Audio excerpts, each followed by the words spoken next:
Hi hello welcome back my YouTube channel. ഈ road മാത്രം കാണിച്ചിട്ട് എങ്ങോട്ട് പോകുന്നതെന്നല്ലേ, വേറെ എങ്ങോട്ടുമില്ല, നമ്മുടെ മ്യൂസിയത്തിലാണ്. ട്രിവാൻഡ്രം മ്യൂസിയം ആണ് നമ്മുടെ ഇന്ന് കാണാൻ പോകുന്ന സ്ഥലം. അതിൻ്റെ എൻട്രി പോയിൻ്റാണ്. വിശാലമായ സ്ഥലമാണ്, ചുറ്റി കാണാൻ ഒത്തിരി സ്ഥലമുണ്ട്. പക്ഷേ ആവുന്നത് ഞാൻ ഇതിൽ അപ്ലോഡ് ചെയ്തിട്ടുണ്ട്. ജസ്റ്റ് കണ്ട് സന്തോഷിക്കുക. അപ്പോൾ ആദ്യം തന്നെ നമ്മുടെ മ്യൂസിയത്തിൻ്റെ എൻട്രി പോയിൻ്റാണിത്. ഗാർഡനും അതിൽ തന്നെ പാട്ടും കാര്യങ്ങളൊക്കെ ഒത്തിരി ഇട്ടിട്ടുണ്ട്. ബ്യൂട്ടിഫുള്ളായിട്ടുള്ള വ്യൂ ആണ്. പിന്നെ പീസ്ഫുള്ളായിട്ടിരിക്കാൻ മനസ്സുള്ളവർക്ക് ഇവിടെ വന്നിരിക്കാൻ അത്രയും നല്ല ചന്തോചിതമായിട്ടുള്ള ഒരു സ്ഥലം തന്നെയാണ്. അപ്പോൾ ഇതാണ് ഗാർഡൻ്റെ എൻട്രി പോയിൻ്റ്. അത് കഴിഞ്ഞിട്ട് ഒത്തിരി മരങ്ങളുണ്ട്. അതിൻ്റെ ഇനങ്ങൾ, അത് ഏത് വംശത്തിൽപ്പെട്ടത് എന്നൊക്കെ ഇട്ടിട്ടുണ്ട്. അതുപോലെ തന്നെ ഇതിനകത്ത് കൊട്ടാരമുണ്ട്. ആ കൊട്ടാരം ഞാൻ പോയി കണ്ടില്ല, കാരണം മ്യൂസിയം കാണാൻ തന്നെ ഒത്തിരി ഭാഗങ്ങൾ ഉള്ളത് കൊണ്ട് ആ കൊട്ടാരത്തിൻ്റെ ഉൾഭാഗം കണ്ടില്ല. അത് ഇന്നൊരു ദിവസം ഞാൻ അപ്ലോഡ് ചെയ്യുന്നതായിരിക്കും. ഇപ്പോൾ മ്യൂസിയത്തിൻ്റെ എൻട്രി പോയിൻ്റ് കുറച്ച് ഭാഗങ്ങൾ മാത്രം തന്നെ ഞാനിത് അപ്ലോഡ് ചെയ്തിട്ടുണ്ട്. ഇതൊക്കെ മരങ്ങളാണ്. മരങ്ങളും അതിൻ്റെ അതിനായിട്ടുള്ള കാര്യങ്ങളൊക്കെയാണ് ഇതിലുള്ളത്. പിന്നെ ഇത് മ്യൂസിയത്തിൻ്റെ മൃഗശാലയുടെ എൻട്രി പോയിൻ്റാണ്. അപ്പോൾ ടിക്കറ്റ് ഇവിടെ ഉണ്ട്. ഒരാൾക്ക് 30 രൂപ വീതമാണ്. അതുപോലെ തന്നെ ബാഗ് അലോട്ട്മെൻ്റ് അല്ല. ബാഗ് നമ്മൾ ഇവിടെ ഒരു പ്ലേസിൽ കെയർ ചെയ്തിട്ട് വേണം പോവാൻ. അതിനും 5 രൂപ ടിക്കറ്റ് അവൈലബിൾ ആണ്. അപ്പോൾ പ്ലാസ്റ്റിക് ബോട്ടിൽ ഇതൊന്നും നമ്മൾ മ്യൂസിയത്തിൻ്റെ അകത്ത് കൊണ്ടുപോകാൻ പറ്റില്ല. അതുപോലെ തന്നെ 4 മണിക്ക് ശേഷം ഇത് ക്ലോസ് ചെയ്യും. അപ്പോൾ അതിന് നടന്നു പോകാൻ പറ്റാത്തവർക്ക് സ്പെഷ്യൽ വണ്ടിയൊക്കെ അറേഞ്ച് ചെയ്തിട്ടുണ്ട്. അതിന് ടിക്കറ്റ് ആണെന്ന് തോന്നുന്നു, പക്ഷെ ഞാൻ കയറിയില്ല. വാക്കിങ്ങിൽ പോയതുകൊണ്ട് എനിക്കറിയത്തില്ല അതിനെക്കുറിച്ച്. അപ്പോൾ ഇതാണ് ആ വണ്ടി. ആൾക്കാരൊക്കെ ഇരിക്കുന്നുണ്ട്. അപ്പോൾ ഓരോ സ്ഥലത്ത് പോകുന്നവരും അവർ നിർത്തി ആ മൃഗങ്ങളെല്ലാം കാണിച്ചു തരും, നടക്കാൻ പറ്റാത്തവർക്ക്. എന്ന് വെച്ചാൽ ടിക്കറ്റ് എടുത്ത് വേണം പോവാൻ എന്നാണ് എൻ്റെ വിശ്വാസം. അപ്പോൾ നമ്മൾ കുറേ മൃഗങ്ങളെയൊക്കെ കണ്ട് അന്നത്തെ ദിവസം അവിടെ നന്നായിട്ട് സ്പെൻഡ് ചെയ്തു.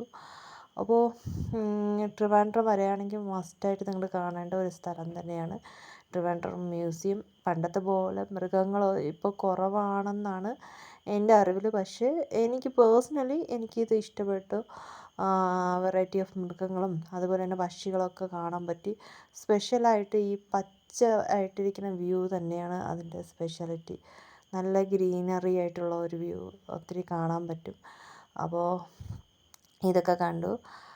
ഒത്തിരി നടക്കാനുള്ള ഒരു സ്ഥലവും കൂടെയാണ്. നടക്കാൻ ഒത്തിരി സ്പേസ് ഉണ്ട്. പിന്നെ രണ്ട് സൈഡും ഇങ്ങനെ മരങ്ങളും അതിൻ്റെ ഇനം എന്താണ്, വംശം ഏതാണെന്നൊക്കെ ഈ രണ്ട് സൈഡിലും എഴുതിയിട്ടുണ്ട്. അപ്പോൾ ഇതിൻ്റെ ഉൾഭാഗത്ത് ഇതാണ് കാഴ്ചകളായിട്ട് കാണാനുള്ളത്. മൃഗങ്ങളും മരങ്ങളും. അതുപോലെ തന്നെ ഒരു ദിവസം നന്നായിട്ട് സ്പെൻഡ് ചെയ്യാൻ പറ്റും. പക്ഷെ ഫുഡൊന്നും കൊണ്ടുപോകാൻ പറ്റത്തില്ല, അവൈലബിൾ അല്ല. പ്ലാസ്റ്റിക് കുപ്പി, അതുപോലെ തന്നെ കുപ്പി കൊണ്ടുപോകണമെങ്കിൽ നിങ്ങൾ 20 രൂപ പേ ചെയ്യണം. ചെയ്തിട്ട് റിട്ടേൺ വരുമ്പോൾ ആ ബോട്ടിൽ കൊണ്ട് കാണിച്ചു കൊടുക്കുമ്പോൾ റിട്ടേൺ മണി നിങ്ങൾക്ക് തരുന്നതായിരിക്കും. അങ്ങനെ ആയിരിക്കും ഈ മ്യൂസിയത്തിൻ്റെ അകത്ത് എൻട്രി ചെയ്യേണ്ടത്. അകത്ത് വെള്ളമോ വേറെ ഒരു കാര്യങ്ങളും ഇല്ല. ഈ മൃഗങ്ങളൊക്കെ കാണാനുള്ള ഭംഗിയൊക്കെ തന്നെ ഇതിനകത്തുള്ളൂ. ഇതൊക്കെ കണ്ടിട്ട് മുഷിയുമ്പോൾ വരാം. വന്നിട്ട് വെളിയിലാണ് നമുക്ക് ഫുഡ് കഴിക്കേണ്ട കാര്യങ്ങളൊക്കെ ഉള്ളൂ. ഇതിപ്പോൾ മുങ്ങേനെയൊക്കെ കണ്ടു. മുങ്ങ, അതിൻ്റെ വെറൈറ്റീസ്, അത് ഏത് ഇനത്തിൽപ്പെട്ടതെന്നെല്ലാം ക്ലിയറായിട്ട് അവർ ബോർഡിൽ എഴുതി വെച്ചിട്ടുണ്ട്. നമുക്ക് വായിച്ച് നല്ല സ്പെൻഡ് ചെയ്യാം. ഇതൊക്കെ കാണാൻ പറ്റിയതിൽ വളരെ സന്തോഷമുണ്ട്. അന്നത്തെ ദിവസം നന്നായിട്ട് എൻജോയ് ചെയ്ത ഒരു ദിവസം തന്നെയാണ്. എനിക്ക് പേഴ്സണലി എനിക്ക് ഇഷ്ടപ്പെട്ടു മ്യൂസിയത്തിനകത്തുള്ള ആ ഒരു ഡേ. പക്ഷേ എന്തോ ഇത് കണ്ടിട്ട് ഞങ്ങളുടെ അടുത്തുള്ളവരടുത്ത് പറഞ്ഞപ്പോൾ ഈ അധികം മൃഗങ്ങളിപ്പോൾ ഇവിടെ ഇല്ലെന്നാണ് പറയപ്പെടുന്നത്. എനിക്കതിനെക്കുറിച്ച് വലിയ പിടുത്തമില്ല. അപ്പോൾ എനിക്ക് ഇഷ്ടപ്പെട്ടു. കുറച്ച് ഫോട്ടോസോ വീഡിയോസോ ഒക്കെ ഒന്നും എടുക്കാൻ പറ്റില്ല, കാരണം ഞാൻ ടയേർഡായി, നടന്ന് ടയേർഡായി. ശരി, ഫോണൊക്കെ ഓഫ് ചെയ്ത് വെച്ച് ജസ്റ്റ് ഒന്ന് റിലാക്സ് ചെയ്ത് നടന്നു. അപ്പോൾ കുറച്ചൊക്കെ കാഴ്ചകൾ ഞാൻ ഇതിനകത്ത് അപ്ലോഡ് ചെയ്തിട്ടുണ്ട്. തത്തകളുണ്ട്, അതുപോലെ തന്നെ മൈന, എല്ലാ ഇനം പക്ഷികളും ഇതിനകത്ത് ഉൾപ്പെട്ടിട്ടുണ്ട്. അപ്പോൾ ഇതൊക്കെയായിരുന്നു മ്യൂസിയത്തിൻ്റെ ഉൾഭാഗം. കുറേ ഫോട്ടോസ് എടുക്കാൻ പറ്റിയ സ്ഥലമായിരുന്നു. ഇതുപോലെ കണ്ണാടി കൂടൊക്കെ നിർമ്മിച്ച് അതിനകത്തൊക്കെ കാണാനുള്ള ഒരു സെറ്റപ്പ് കാര്യങ്ങളൊക്കെ അതിനകത്ത് ഉണ്ടായിരുന്നു. അതുപോലെ തന്നെ മരങ്ങളുമായിരുന്നാലും ചെടികളായിരുന്നാലും വലിയ വലിയ ഞാൻ കണ്ടിട്ടില്ല കേട്ടോ ഇതേമാതിരിയുള്ള മൃഗം ഇത് പക്ഷിയൊന്നും ഞാൻ കണ്ടിട്ടില്ല. ഇതെന്തോ കടൽ കാക്കയാ എന്തോ സംതിങ് ഇതാ വെള്ള കടൽ പരുന്തെന്നാണ് കൊടുത്തിട്ടുള്ളത്. അപ്പോൾ ഇതാ കാണ്ടാമൃഗവും അതിൻ്റെ കുട്ടിയൊക്കെ ഉണ്ട്.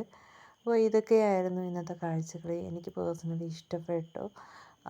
നിങ്ങളും ട്രിവാൻഡ്രം സൈഡിലോട്ട് വന്നാൽ മസ്റ്റ് കാണേണ്ട ഒരു സംഭവം തന്നെയായിരുന്നു. ഇവിടെ കഴിക്കേണ്ട ശാലയൊക്കെ ഉണ്ട്. അപ്പോൾ നമ്മളൊരു ഒരു കുലുക്കിയൊക്കെ കുടിച്ച് ഇന്നത്തെ ട്രിവാൻഡ്രം മ്യൂസിയത്തിലെ വ്ളോഗ് അവസാനിപ്പിച്ചു. അപ്പോൾ അടുത്ത പാർട്ടിൽ ഞാൻ ഡീറ്റെയിൽ ആയിട്ട് ബാക്കി കാര്യങ്ങളൊക്കെ ഇടുന്നതായിരിക്കും. കൊട്ടാരത്തിൻ്റെ കാര്യങ്ങളും അടുത്ത് പോകാൻ പറ്റിയ ഉറപ്പായിട്ടും അതിൻ്റെ ഡീറ്റെയിൽസ് ഇടുമായിരിക്കും. ഞാൻ ഫുൾ വീഡിയോ ഒന്നും എടുത്തില്ല, കുറച്ച് വീഡിയോ ആണ് എടുത്തത്. എടുത്തത് അത്രയും ഞാൻ അപ്ലോഡ് ചെയ്തിട്ടുണ്ട്. ബാക്കിയൊക്കെ ഒത്തിരി ഉണ്ട് കേട്ടോ കാണാൻ. അതൊന്നും ഞാൻ അപ്ലോഡ് ചെയ്തിട്ടില്ല. നിങ്ങൾ ട്രിവാൻഡ്രം പോയാൽ മസ്റ്റായിട്ട് കാണുക. ബൈ.